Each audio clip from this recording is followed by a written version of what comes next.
go to Dr. Aniko Rice. What are the penalties? What kind of penalties could apply in case of non-compliance with these waste management laws and also with the EPR politics in case of companies?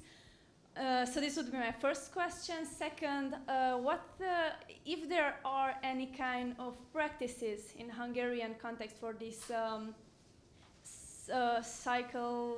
economy strategy, circular economy strategy in case of Hungary, and also how could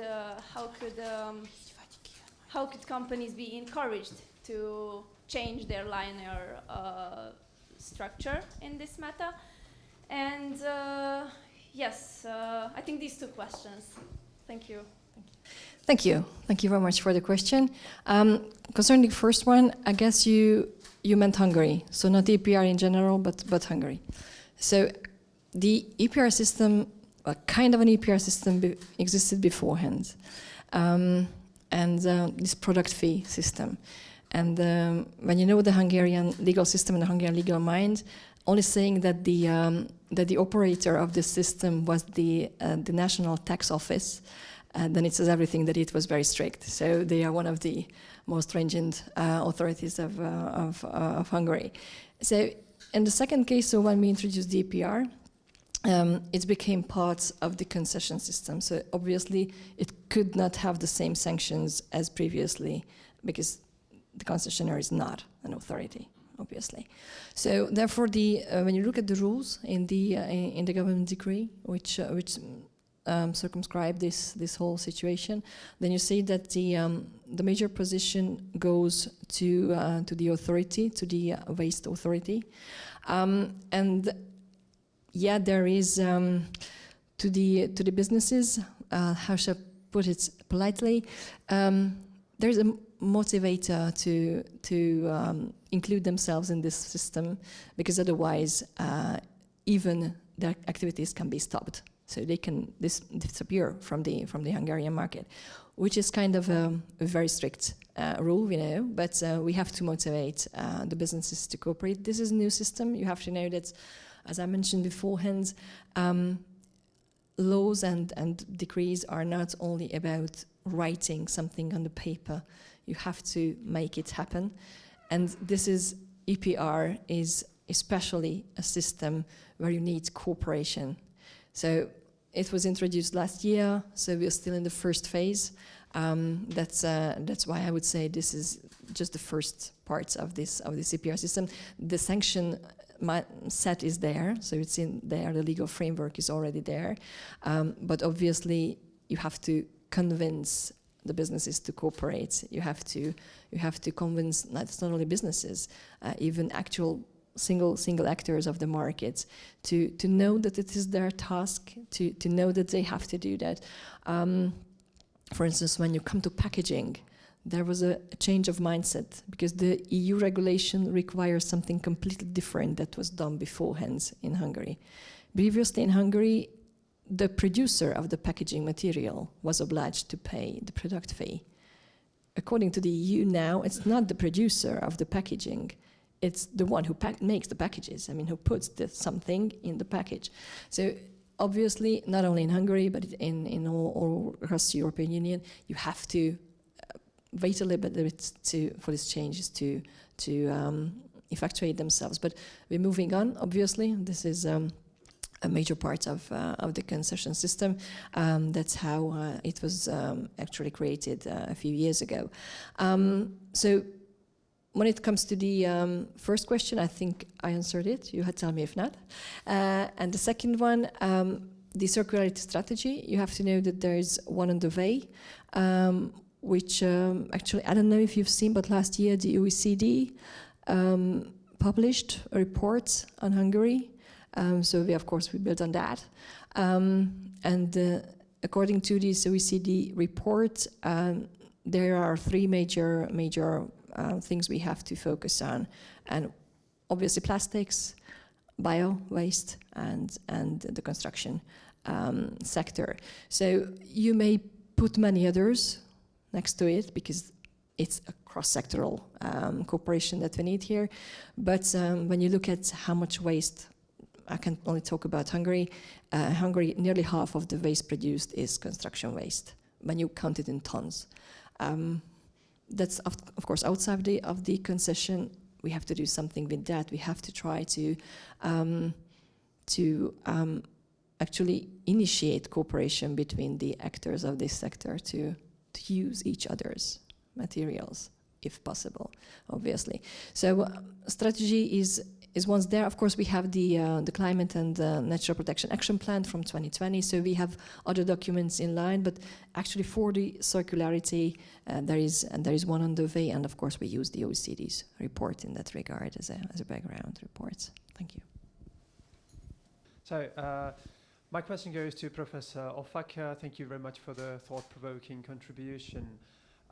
What do you think are the reasons beyond this decreased sensitivity of the member states for the legal form of the newly adopted measures, especially regulation? No, I was just, thank you for this really, really challenging question. I really don't know. I mean, this is something I will investigate further, because this is something I've noticed while writing this paper, and I think this is something that is, I mean, this is my personal experience, so it's not based on my research yet.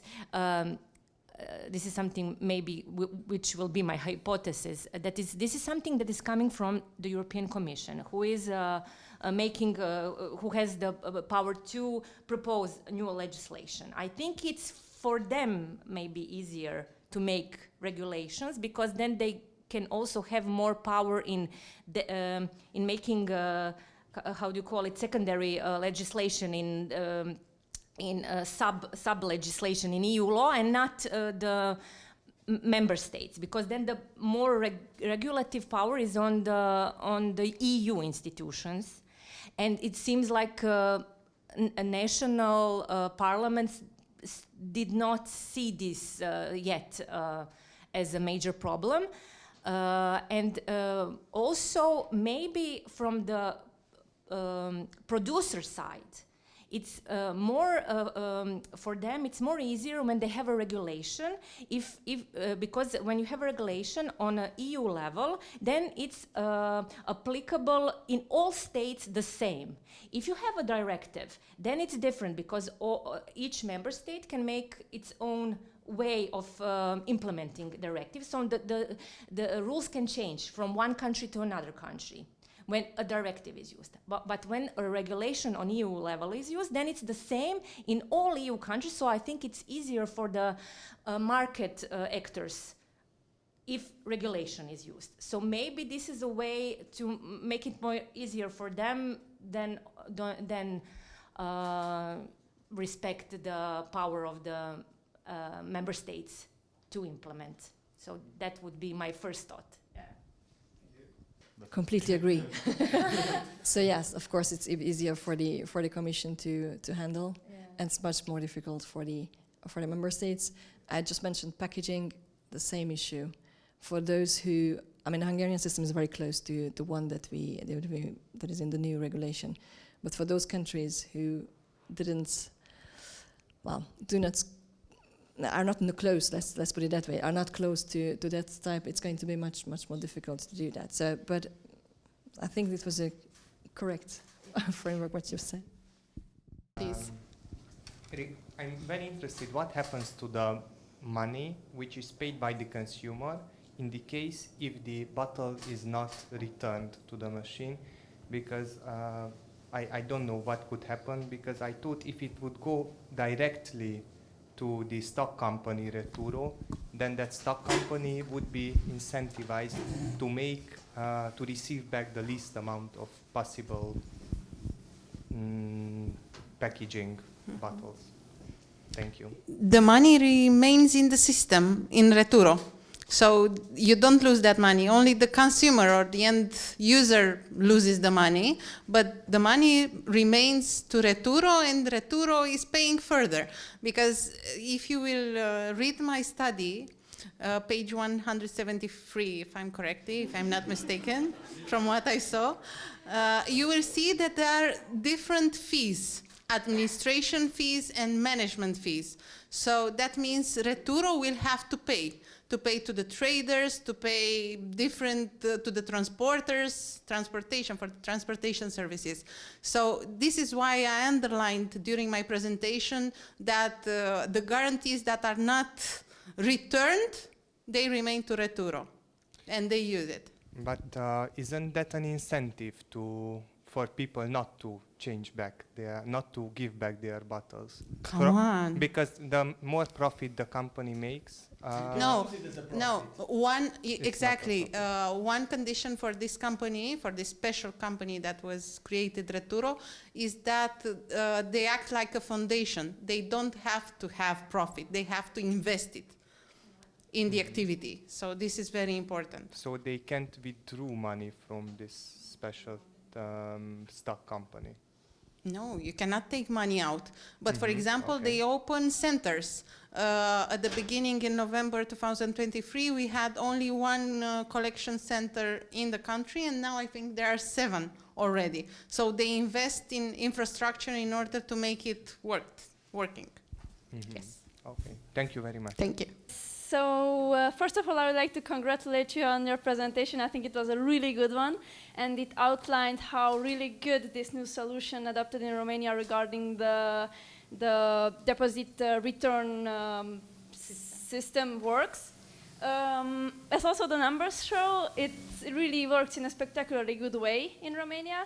We could even say that it works even better than expected, because practically what we see that the Romanian legislator, through this solution, basically as a side effect has arranged to keep some unemployed people occupied. Yes. This is what practically happens. Yes. So actually what happens is that some people take plastic bottles, not only from the streets, but also from other people's trashes, and they bring it back to the stores. So this is what basically happens. And I think this raises questions regarding the fact that it has a warranty value. As you said, it has like 10 euro cent warranty value, plastic bottle. So therefore, my question is there any jurisprudence upon this? Or can it be counted as stealing even? Good question. I have to underline something. She's also Romanian. I didn't bribe them to ask me, please. But a very good question. Actually, I remember in 2017 we had a problem with the environment minister at that moment because the ministry did not support our beliefs in order to say that through the recovery of this kind of bottles by people who are very, very poor, it is a social problem that we are dealing with. So the ministry did not support our view at that moment because they are trying to say, okay, but those persons are stealing the goods that the municipality should have. So it was a very big hot potato, if I can say like this, at that moment, because the municipality said, okay, we are deprived of the amounts of money for the recycling packaging, so you are stealing from us. From when the DRS system was implemented, no such discussions appeared. Nobody complained of that, but I'm sure that taking into consideration that Romanian people are very, how to say, in Romanian, the word is very... we are very procesoman. We are very willing to go to trials. This is the word, but I don't know how to put it. Procesoman, if you understand what it is, procesoman, so that means that Romanian people are very willing to go to court and to sue with somebody. So I would not be surprised to have this kind of discussions again. So in the past, yes, we had a lot of them, and the municipality was complaining about it. Now, nobody complained.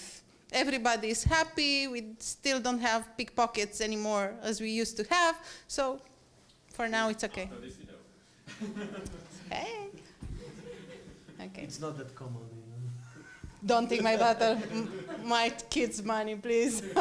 I have to return with this. Okay. Okay, I hope I answered your question. Thank you. I hope you don't mind. I'll still stick to the topic. Not maybe just to you, Laura, but also I include Matusz. First, congratulations for the collection system for its introduction, because it also proves that it is viable for countries that have not introduced it yet. Have you noticed any measures also to support the recycling rate? Because what we've heard is that the collection rate is very high, but as regards recycling rate, I'm not very sure what is whether it is a success scenario, or if not yet. And to illustrate my question, in Czechia we already collect basically the same amount even without this deposit system. So the problem is not with collection of the bottles, but with recycling them. So we are above 80% of collecting them, 80 to 90, but we recycle only less than 20%. So we don't know what to do with the material. I don't know what's the situation in your country, but I would be like happy for any insight.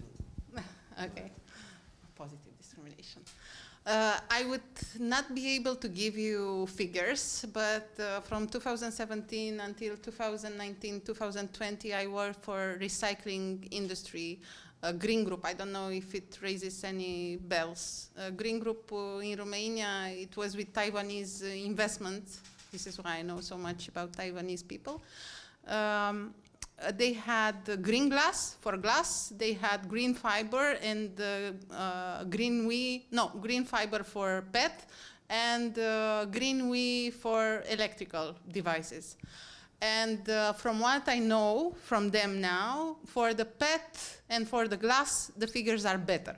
So I cannot give you figures. I can provide you later if you are interested. But yes, those quantities arrive into the recyclation industry. But I cannot provide you now. Thank you. I know that we have some problems with it, and I know there are some places where the plastic bottles are just mounting and just, yeah. But I think the bigger problem in Slovakia is from carton. Like, we don't have any company who's recycling carton. Really? So we are collecting it, but basically we are either shipping it or we are not doing anything with them. So that's bigger problem. And that's your rate of collecting plastic bottles is remarkable when you don't have that money in like reasons to collect it. So 80 to 90% is really nice. So congratulations to Czechia for it. You mentioned long-term thinking in your presentation, I guess more than once.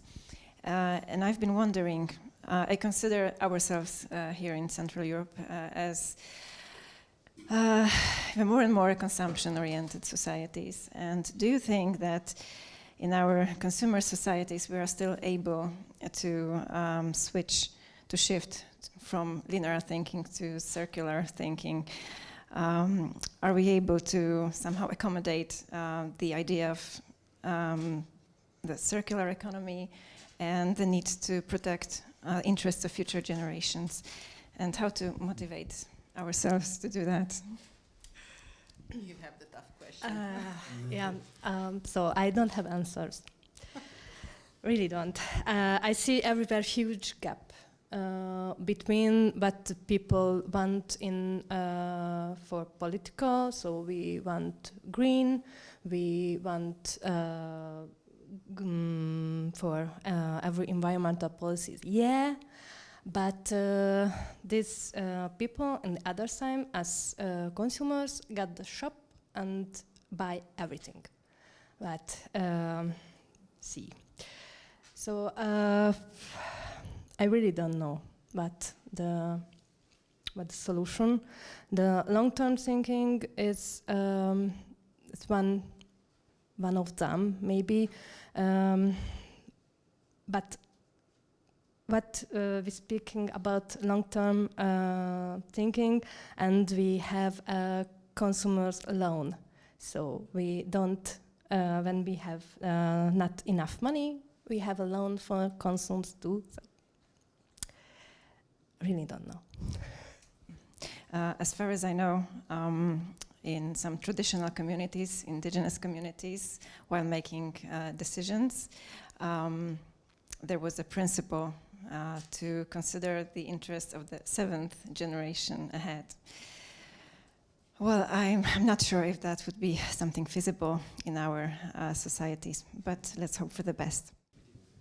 Okay, I have a question for Professor Marcin, because I was very pleased with your presentation, but I would like to ask one question. So, what is a dividing element or factor when deciding if some illegal activity will be punished by administrative law versus criminal law? Because I noticed I have to write it down, when you talk about crime in natural value, there was a significant damage. Does that apply for every environmental criminal offense? Yeah, in Poland we have, as everywhere, we have two kind of responsibilities: administrative, yes, and the criminal. And the criminal, as when you committed the criminal crime, for example, environmental crime, you have to fulfill the model of action, and it is depend of the, for example, the size of your acting, the size of your, scale of this. That the high scale and when you fulfill in this scale, you committed this crime. That upper is the administrative responsible, and administrative is usual by the money and it is the first factor of this responsible. On the damage you cause. Yes, of course. The scale is a damage, of course, yeah. Okay, because in Slovakia we have one problem, which is which deals with the cooperation between inspectorate and, for example, prosecutors. Where is the border? Yeah. Of course. Yeah, of course. And especially when, let's say, inspectorate detects some illegal activity, yes, and they report it to the police, and they losing all the control of the case. They submit to the, for example, police or prosecutor, and they actually never heard from them. So it could ended up like the police or prosecutor say, this is not enough, or we are not going to prosecute this. They usually, like in 90%, 95%, they don't give information back to inspectorate. So at least as inspectorate can find the person who committed it. Yeah. So this connection is really missing, and that's one aspect we would like to focus, to give some, I would say, part to the inspectorate, to be part of that criminal prosecution. Because if I, as a person, notify about some crime, I have rights to know how they're handling it. And this is one thing that we are really missing in Slovak law. Sometimes in Poland is a new the institution of signalist. Maybe you heard about that, and maybe the source of this information, what you mentioned, maybe comes to this signalist, for example. But of course, the model of acting is that for example, administrative body have information transferred to the prosecutor, but first rate that is the administrative or crime.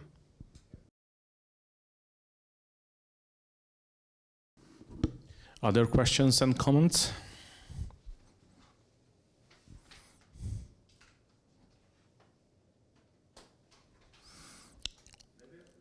Yes, definitely. You have the chance.